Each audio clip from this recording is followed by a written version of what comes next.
오늘 주일 오후 예배 함께 하신 성도님들 주님으로 사랑을 축복합니다. 귀한 성도님의 삶 가운데 하나님의 은혜와 평강이 늘 가득하시기를 주님의 간절히 축복합니다. 담임 목사님 안치구할 기간 동안 제가 설교에 서는 자리에서는 이 데살로니가전서 5장 16절부터 18절 그리고 19절부터 23절의 말씀을 통해서 하나님의 뜻이라고 하는 큰 주제를 가지고 말씀을 나눈다라고 말씀드렸습니다. 그래서 우리가 지난번까지는 데살로니가전서 5장 16절부터 18절에서 하나님의 분명한 뜻 세 가지를 알게 되었습니다. 그 뜻이 무엇인지 우리 함께 한번 읽어볼까요? 데살로니가전서 5장 16절부터 18절의 말씀 함께 읽어보겠습니다. 시작. 항상 기뻐하라, 쉬지 말고 기도하라, 범사에 감사하라. 이것이 그리스도 예수 안에서 너희를 향하신 하나님의 뜻이니라. 아멘. 바울은 우리에게 이야기합니다. 항상 기뻐하라, 쉬지 말고 기도하라, 범사에 감사하라. 이것이 우리를 향하신 하나님의 뜻이다 라고 말씀합니다. 사랑하는 성도님들, 항상 기뻐하시길 주님의 축복합니다. 쉬지 말고 기도하시길 주님의 이름으로 간절히 축복합니다. 범사에 늘 감사가 넘쳐나시기를 주님의 간절히 축복합니다. 그러면서 우리 지난번 세 가지의 말씀을 잠깐 살펴보려고 합니다. 첫 번째는 항상 기뻐하라 말씀했습니다. 참된 기쁨이 어디에 있습니까? 우리에게 있습니까? 하나님께 있습니다. 참된 기쁨은 우리에게 아무것도 찾아볼 수 없습니다. 하나님 안에 있을 때에 우리는 참된 기쁨을 누리며 항상 기쁨으로 살아갈 수 있습니다. 그런데 우리는 이미 하나님의 기쁨으로 창조되어졌습니다. 하나님 보시기에 너무 기뻐하는 모습으로 우리는 창조가 되어졌습니다. 그런데 우리의 죄로 인하여 그 기쁨을 우리가 잃어버렸습니다. 그리고 사단은 자꾸 우리의 죄성을 건드리면서 그 기쁨을 더 잃어버리고 절망으로 빠지게 만듭니다. 이 모습을 보시고 하나님께서는 예수 그리스도를 통하여 우리에게 참된 기쁨을 회복하게 하여 주셨고, 그것이 바로 십자가의 사건입니다. 그렇게 예수님께서 우리를 회복하시고 참된 기쁨을 유지하게 하시고자 우리에게 보내신 분이 있는데, 그분이 누구입니까? 바로 성령님이십니다. 성령님이 우리 안에 거하시며 참된 기쁨의 삶으로 우리를 인도하시고, 그리고 우리의 삶 가운데 참된 기쁨의 삶으로 자꾸 역사하시는 분이 바로 성령님이십니다. 그렇게 성령님으로 충만해야 될 줄 믿습니다. 항상 기쁨으로 인도하시는 성령님으로 충만하시기를 주님과 이제 축복합니다. 둘째는 뭐였죠? 쉬지 말고 기도하라 였습니다. 쉬지 말고 기도하라고 하는 것은 말 그대로 그냥 쉬지 말고 24시간 늘 기도하라 말씀하는 게 아닙니다. 기도는 하나님과의 교제로서 하나님과의 교제를 통해서 늘 하나님께 초점을 맞추며 살아갈 것을 우리에게 말씀하고 있습니다. 우리는 매 순간 하나님께 초점을 맞춰야 됩니다. 왜 맞춰야 될까요? 우리는 연약한 존재들이기 때문입니다. 하나님께 초점 맞추지 않으면 우리는 죄를 범할 수밖에 없고, 그 죄로 말미암아 주신 기쁨을 잃어버릴 수밖에 없습니다. 참된 기쁨이 아닌 불안과 걱정, 염려와 두려움으로 살아가는 것이 바로 우리의 삶입니다. 그리고 사단은 이것을 끊임없이 우리에게 미혹하고 우리를 회방합니다. 그러니 우리는 어떻게 해야 됩니까? 쉬지 말고 기도해야 됩니다. 우리의 연약함을 아시는, 우리를 위하여 중보하시는 성령님을 의지함으로 말미암아 쉬지 말고 늘 하나님께 초점 맞추기를 애쓰고 수고해야 될 줄 믿습니다. 그렇게 쉬지 말고 기도할 때에 우리 안에 다시금 기쁨의 삶이, 하나님의 복의 삶이 주어지게 될 줄 믿습니다. 그러면서 세 번째로 이야기합니다. 세 번째는 무엇입니까? 바로 범사에 감사하라 라고 말씀합니다. 모든 것이 다 하나님의 은혜입니다. 이것이 늘 감사하는 것이, 이것에 늘 감사하는 것이며, 이것을 늘 기억하며 살아가는 것이 바로 범사에 감사하는 삶입니다. 그래서 감사 속에는 두 가지가 담겨져 있는데, 하나는 하나님에 대한 하나님으로서의 인정함과 하나님께 순복함, 순종이 담겨져 있다 말씀드렸습니다. 내 삶의 모든 것을 인도하시는 분이 바로 나의 하나님이시며, 내 삶을 하나님께서 인도하시니 하나님의 역사를 이루심으로 말미암아 하나님의 가장 귀하고 선한 것으로 우리에게 주실 것이다 라고 인정하는 것, 그리고 그것을 믿음으로 순종하며 매일매일 살아가는 것, 그것이 바로 범사에 감사다 말씀드렸습니다. 그래서 사단은 우리에게 무엇을 보게 만듭니까? 우리의 현실과 우리의 상황을 보게 만듭니다. 특별히 어려움과 힘듦의 상황을 보게 만들고, 풀리지 않는 환경을 바라보며 하나님은 어디에 계신 것인가, 하나님은 무엇하고 계신 것인가에 대한 하나님에 대한 의구심을 자꾸 우리 안에 만들기 시작합니다. 하지만 사단과 달리 성령님께서 우리 안에 내주하시면서 우리 안에서 하나님의 놀라운 역사를 늘 증거하십니다. 성령님과의 친밀한 교제를 통해서 현실이 아닌, 상황이 아닌 그 너머에 역사하실 것을 준비하시는 하나님을 보게 만드십니다. 그러니 우리는 하나님을 바라볼 수 있는 영의 눈, 성령님이 보게 하시는 그 보게 하심을 봐야 될 줄 믿고, 그것을 믿음으로 말미암아 범사에 감사하는 삶을 살아내야 될 줄 믿습니다.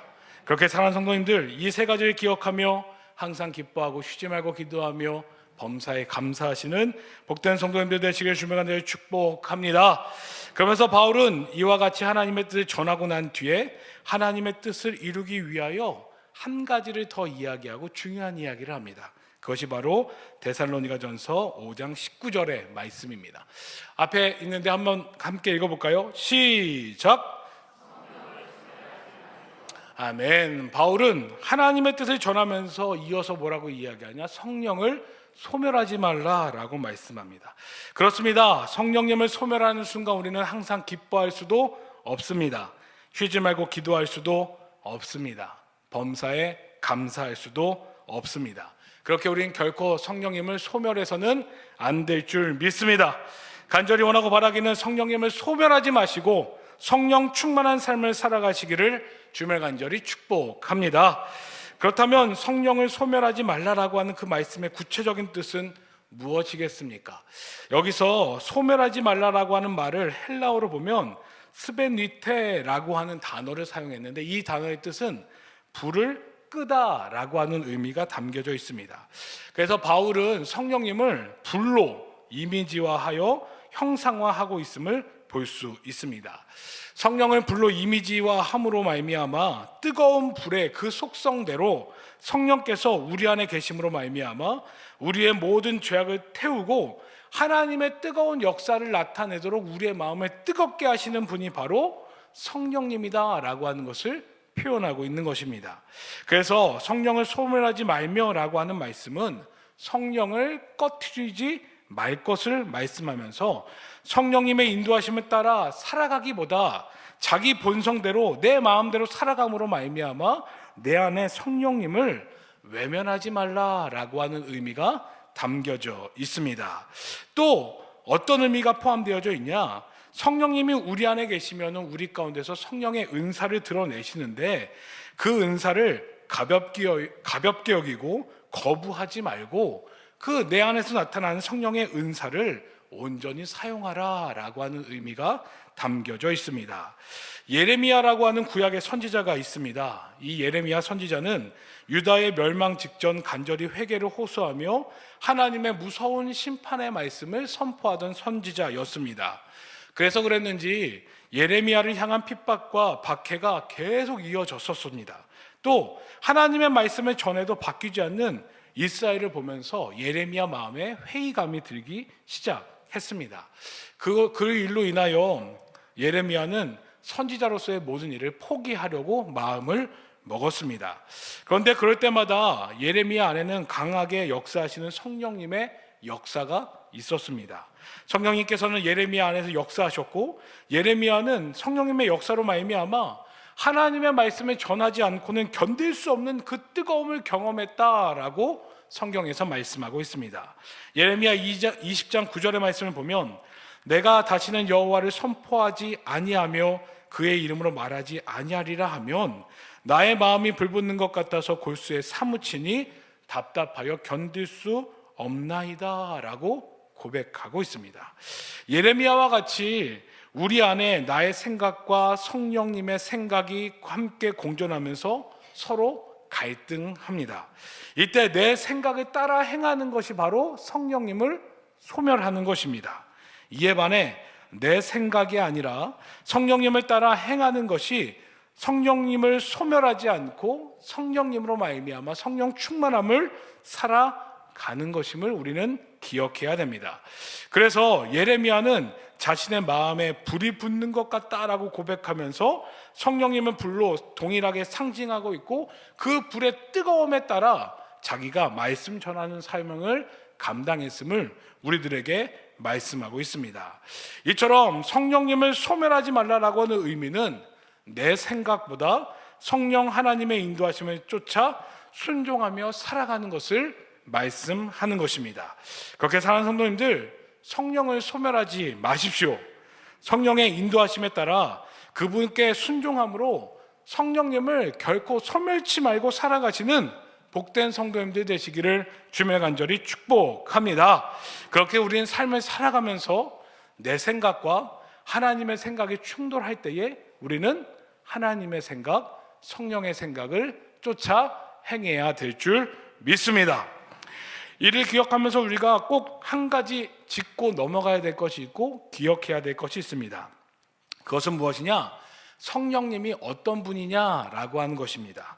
성경에서 성령님을 이와 같이 불 또는 비둘기, 바람으로 상징하다 보니 성도님들이 대부분 성령님에 대해서 오해하는 경우를 보게 됩니다.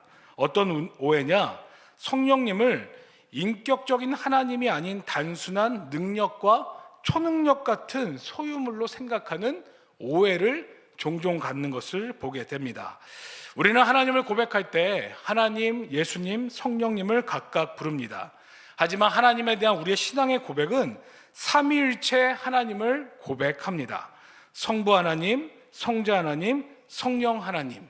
이 셋은 하나이면서도 셋은 하나이면서도 또한 하나이면서도 셋인 하나님을 우리는 고백합니다. 그리고 제가 학교에서 수업을 들었을 때 우리 교수님께 여쭤봤을 때는 하나가 셋이 되고 셋이 하나 되는 이것이 바로 하나님의 신비이고 우리가 알 수 없는, 하나님을 이해할 수 없는 영역이다라고 말씀하셨습니다. 이렇게 우리는 예수님, 하나님, 성령님을 부르고 있지만 모두 하나님이시며 우리 안에서 살아계셔서 우리와 교제를 나누시는 인격적인 하나님이다라고 우리는 고백합니다. 이런 인격적인 성령 하나님께서는 우리에게 놀라운 역사를 행하시는데 우리 안에서 어떤 놀라운 역사를 행하시냐? 로마서 8장 16절부터 17절의 말씀을 보면 성령이 친히 우리의 영과 더불어 우리가 하나님의 자녀인 것을 증언하시나니 자녀이면 또한 상속자 곧 하나님의 상속자요 그리스도와 함께한 상속자니 우리가 그와 함께 영광을 받기 위하여 고난도 함께 받아야 할 것이니라 말씀합니다. 또한 에베소서 4장 30절은 말씀합니다. 하나님의 성령을 근심하게 하지 말라. 그 안에서 너희가 구원의 날까지 인치심을 받았느니라 말씀합니다. 성령님이 우리 안에 계심으로 말미암아 우리가 구원받은 하나님의 백성이며 하나님의 자녀로서 하나님의 나라의 상속자임을 증언하신다 말씀합니다. 연약한 우리가 하나님의 백성으로 살아갈 수 있도록 또한 자녀로 살아갈 수 있도록 우리를 인도하시고 우리 가운데 역사하시는 분이 바로 성령님이십니다. 그렇게 하나님의 자녀라면 성령의 인도하심을 따라 살아가는 것이 당연한 것이고 또 때로는 성령의 은사가 나타나는 것이 아주 당연한 일입니다. 성령의 은사를 통해 성령님은 우리와 함께 계심을 드러내고 계시기 때문입니다. 이와 같은 성령의 은사는 방언이 터지기도 하고 말씀이 예언되기도 하고 치유가 일어나기도 하며 신유의 역사 등 성령의 여러 가지의 모습으로 드러나는 것을 볼 수 있습니다. 그리고 이러한 성령의 은사들이 우리 안에 나타남으로 말미암아 우리와 함께 하시는, 우리와 인격적인 관계를 맺기 원하시는 그 성령님이 우리 안에 계심을 우리는 간접적으로 경험할 수 있습니다. 그래서 성경은 성령의 은사는 하나님이 원하고 바라는 자들에게, 하나님께 원하고 바라는 모든 자들에게 후회함 없이 가득 넘치도록 부어주신다라고 말씀하고 있습니다. 로마서 11장 29절의 말씀을 보면 하나님의 은사와 부르심에는 후회함이 없느니라 라고 말씀하고 있기 때문입니다. 이처럼 성령 하나님은 우리 안에서 자신을 드러내는 것을 결코 주저하지 않으십니다. 그래서 은사와 부르심에는 후회함이 없다라고 말씀하고 있고, 그렇게 바울은 고린도 교회 성도들에게 더욱더 큰 성령의 은사를 사모할 것을 권면합니다. 고린도전서 12장 31절의 말씀을 보면 너희는 더욱 큰 은사를 사모하라. 내가 또한 가장 좋은 길을 너희에게 보이리라 라고 권면하고 있기 때문입니다. 바울은 더 큰 은사를 사모하라 권면합니다. 더 크고 놀라운 성령의 은사를 사모함으로 하나님의 크고 위대하심을 드러내는데 쓰임받을 것을 그들에게 권면하고 있는 것입니다. 물론 무분별하고 질서를 어기면서까지 또한 극단적인 은사주의로 빠지는 것은 반드시 경계해야 합니다. 하지만 우리의 신앙생활 가운데 성령의 은사가 나타나는 것은 당연한 것이며 그 은사를 통하여 우리 가운데 성령님이 함께 하심을 우리는 확신할 수 있는 것입니다. 그렇게 우리의 교회는 성령 공동체입니다. 그리고 우리는 성령의 사람들입니다. 그렇다면 우리 안에서, 우리 교회 안에서 성령의 은사는 반드시 나타나야 합니다.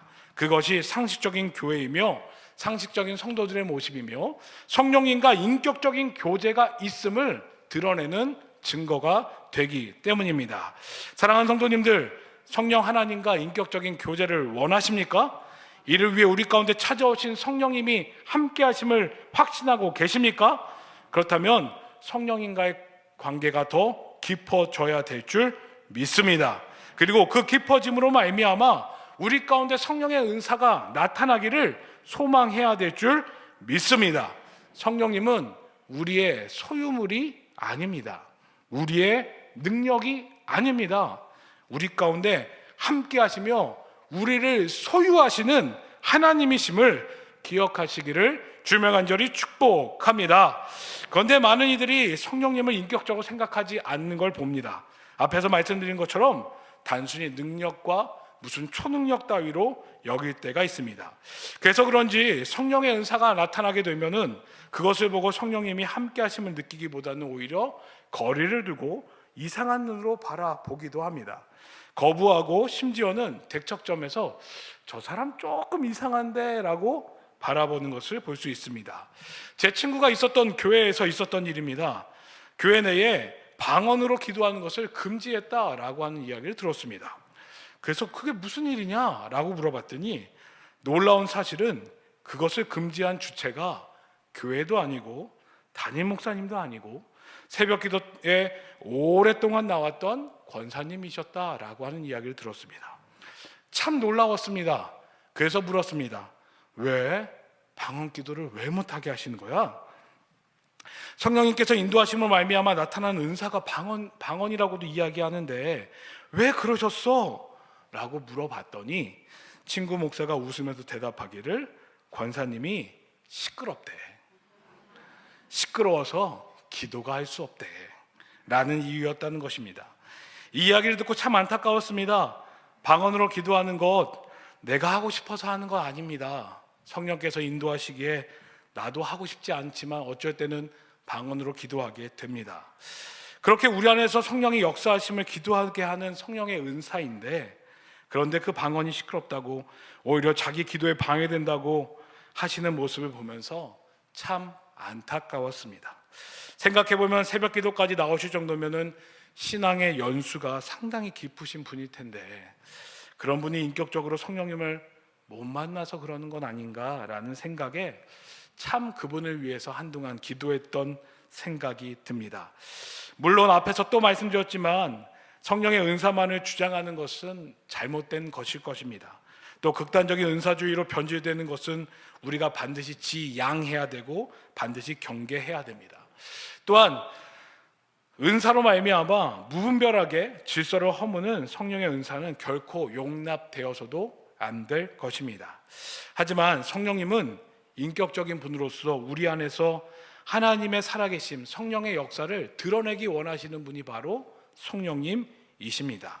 그래서 우리의 삶 속에서 성령의 은사가 드러내기를 기뻐하시고 그것을 통해 본인이 나와 함께하고 계심을, 살아계심을 또한 우리의 믿음을 더욱더 세우고자 하시는 분이 바로 성령님이십니다. 성령님은 이와 같이 우리와 깊은 사귐의 교제를 이루기 원하시는 인격적인 분이십니다. 때로는 뜨거운 불과 같이 임하시어 우리의 마음을 뜨겁게 하실 때도 있고 때로는 정신이 차려질 정도로 차가운 바람으로 우리 가운데 찾아와 우리를 시원케 하시기도 합니다. 때로는 비둘기와 같이 우리 가운데 잠잠히 임하시어 세상이 줄 수 없는 참된 평안 가운데 거하게 하심으로 하나님의 품에 거하는 것이 가장 평안하다라고 하는 것을 깨닫게 하시는 분이 바로 성령님이십니다. 그러니 우리는 결코 성령을 소멸해서는 안 됩니다. 또한 성령의 역사와 은사를 결코 부정해서도 안 되고 멸시해서도 안 됩니다. 오히려 성령님과의 인격적인 교제와 깊은 사귐의 역사로 나아가도록 애쓰며 수고하는 것, 그것이 바로 예수를 믿는 우리들의 삶의 방향인 줄 믿습니다. 그렇다면 성령님과 인격적인 교제를 나누기 위해서 우리는 어떻게 해야 되겠습니까? 다윗은 우리에게 기도를 가르쳐 줍니다. 그 기도가 무엇이냐? 시편 51편 10절부터 12절의 말씀입니다. 우리 함께 읽어볼까요? 시작. 하나님이여, 내 속에 정한 마음을 창조하시고 내 안에 정직한 영을 새롭게 하소서. 나를 주님 앞에서 쫓아내지 마시며 주의 성령을 내게 거두서 마옵소서. 주의 구원의 즐거움을 내게 회복시켜 주시고 자원하는 심령을 주사 나를 붙드소서. 아멘. 다윗은 기도합니다. 하나님, 내 속의 마음과 영을 깨끗하고 정직하게 하여 주옵소서.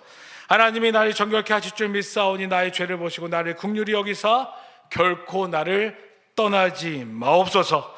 더러운 죄인된 삶에서 이제는 구원받은 하나님의 자녀로서 참된 기쁨을 회복하게 하여 주시사 주님 내 안에 거하시는 것처럼 나도 주님 안에 거하며 살아가게 하여 주옵소서라고 기도하는 것을 볼 수 있습니다. 우리는 이 기도를 통해서 반드시 두 가지를 해야 됩니다. 첫 번째는 무엇이냐? 우리는 기도해야 합니다. 하나님이여, 내 속에 마음과 영을 정직하게 깨끗하게 하여 주옵소서라고 우리는 늘 기도해야 됩니다. 성령님은 거룩한 영으로서 깨끗한 곳, 거룩한 곳에 임하십니다. 그렇게 우리 안에 함께 하시기 위해서는 우리가 거룩해야 되고 깨끗해야 됩니다. 거룩하기 위해서는 어떻게 해야 됩니까? 내 마음과 영을 정직하게 깨끗하게 해야 될 줄 믿습니다. 즉 회개함으로 하나님의 긍휼을 구하며 성령 하나님의 거룩함이 우리에게 부어지기를, 그래야 우리의 삶이 거룩함으로 덧입기를 위해서 기도해야 합니다. 사랑하는 성도님들, 회개하십시오. 내 마음과 영을 깨끗하게 청소하십시오.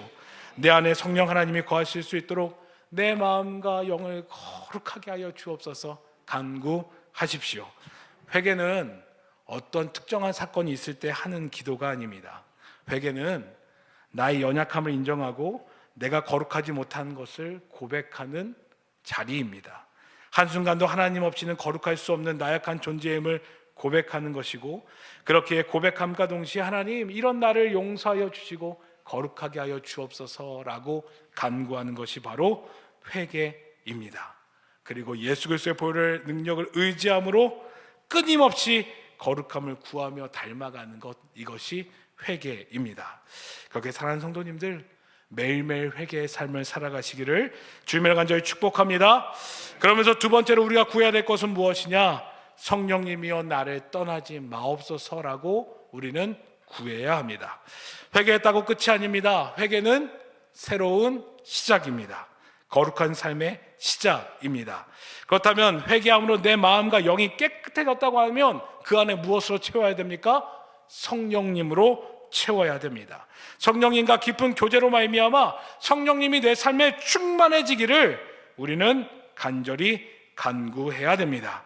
그리하여 성령님이 내 안에서 떠나지 않기를, 성령님이 내 안에 늘 함께 하시기를 우리는 갈망하며 소망해야 될 줄 믿습니다. 그렇게 사랑하는 성도님들, 오늘 바울의 권면을 반드시 기억하십시오. 성령을 소멸하지 마십시오. 내 안에 역사하시는 그 성령님께 귀 기울이며 철저한 순종의 삶을 살아내시기를 주님의 간절히 축복합니다. 이를 위하여 회개하며 거룩함을 회복하고, 그리고 내 안에 계신 성령님께 순종함으로 내 뜻이 아니라 성령의 뜻에 따라 살아내는 귀한 성도님들 되시기를 주님의 간절히 축복합니다. 기도하겠습니다. 하나님 감사합니다. 성령으로 충만하길 원합니다. 성령을 소멸치 않게 하여 주옵소서. 우리의 생각이 아니라 성령의 생각에 따라 살아갈 수 있도록 인도하여 주옵소서. 그리하여 우리의 삶이 항상 기뻐하고 쉬지 말고 기도하며 범사에 감사함으로 말미암아 하나님의 뜻 이루며 하나님의 기뻐하시는 삶 살아낼 수 있는 우리들 되어질 수 있도록 인도하여 주옵소서. 이를 위하여 늘 회개하며 성령님의 은혜를 구하며 성령의 임재를 갈망하며 살아낼 수 있는 우리들 되게 하여 주옵소서. 감사합니다. 함께 하신 예수님의 이름으로 간절히 축복하며 기도드렸사옵나이다. 아멘.